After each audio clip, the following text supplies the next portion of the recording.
अस्सलाम वालेकुम। वालेकुम अस्सलाम। वालेकुम अस्सलाम। हम कई दिनों से आपका रास्ता देख रहे थे। खुशामदीद।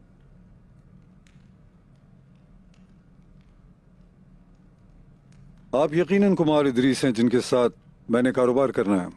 जी हाँ, मैंने आपके आदमियों को सराय में ठहरा दिया है। अल्लाह का शुक्र है, वो सब आराम से हैं और बहुत मजे में हैं।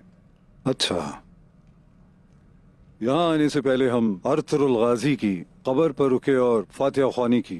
अल्लाह आपकी दुआएं कबूल करे। और वहाँ हमारी उस्मान साहब से भी मुलाकात हुई।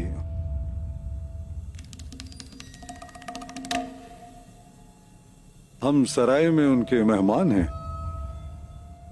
अच्छा, उसकी आंखों की चमक ने मुझे उसके बाबा की याद दिला दी। बिल्कुल बिल्कुल। हाँ, मैं आपको आपके कमरे तक खुद छोड़ के आता हूँ। इस तरफ।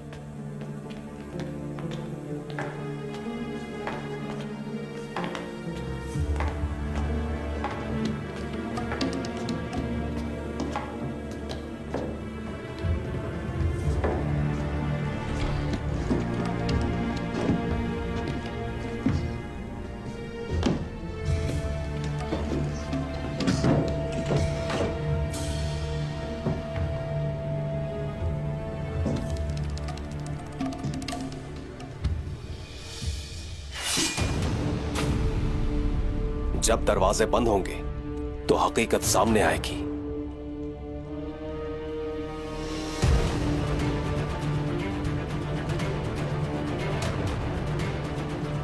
रोशनी हो जाए। खुदावंद ने कहा रोशनी हो जाए, और रोशनी हो गई तो रात। ताकतवर और जबरदस्त। मैं तुम्हारी बरसों की नींद से बेदारी को मुबारक करता हूं भाई डेविड। मैं बेदार हो गया और मैं आपके पैरों तले दोबारा पैदा हुआ, आका पेत्रोस।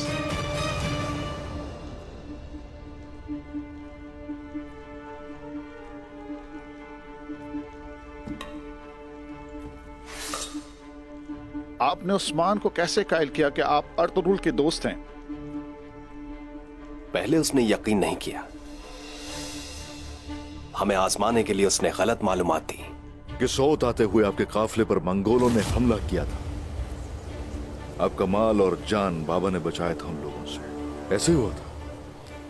अच्छा, जब अर्तुरुल ने तुम्हें और उस लंगड़े को बचाया था तो तुम्हारे काफिले पर किसने हमला किया था?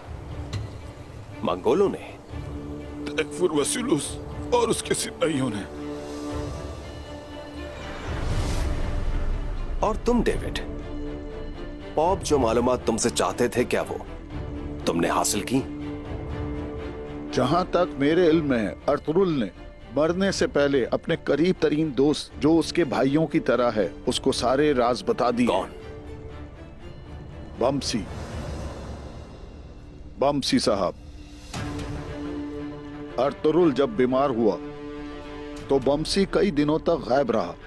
तो फिर एक दिन अचानक नमूदार हुआ, लेकिन वो कबीले से खुफिया तौर पर बाहर जाता रहा।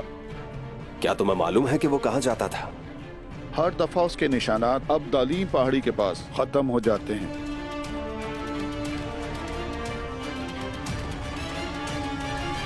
आज बहुत अहम जिरगा है, मुझे जाना होगा।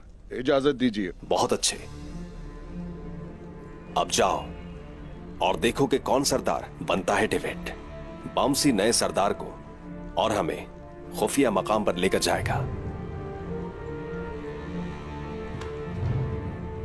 मैं तिकफोर निकोला से मिलने जाऊंगा। मैं खाली हाथ नहीं जाना चाहता। तुम मुझे एक तोहफा भेजोगे? जैसे आप चाहें आका पेत्रोस। आज रात हम फ्लादियुस को कबीले से निकालेंगे